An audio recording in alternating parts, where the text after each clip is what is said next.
చదవండి 29 మొదటి వచనం.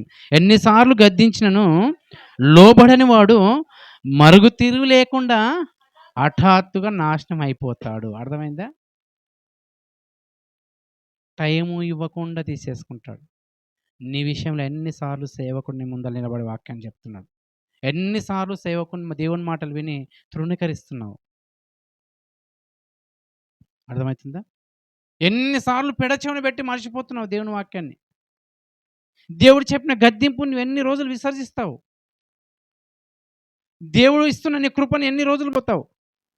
అర్థమవుతుందా? నువ్వు గద్దింపుకు లోబడకపోతే ఏమంటాడు తెలుసా? ప్రసంగి గ్రంథం 7:17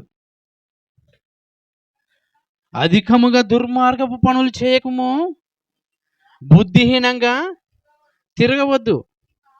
నీ కాలంకు ముందుగా నువ్వు ఎలా చచ్చిపోతావు అంటే దేవుడు ఏమంటున్నాడు తెలుసా? ఎలా చచ్చిపోతావు అంటే నీ కాలాన్ని నేను నియమించిన పరిమితం నీవు కాకుండా నీ దుర్మార్గ పనులు చేస్తే ముందే నీవు చావు నీకు ముందుగా ఎదురొస్తుందని చెప్తున్నాడు. దుర్మార్గ పనులు ఏమున్నాయి ఆలోచించండి. అర్థమవుతుందా? పెడచెవిన పెట్టకండి. మీరు విన్న మాటలు మనం మర్చిపోవద్దు.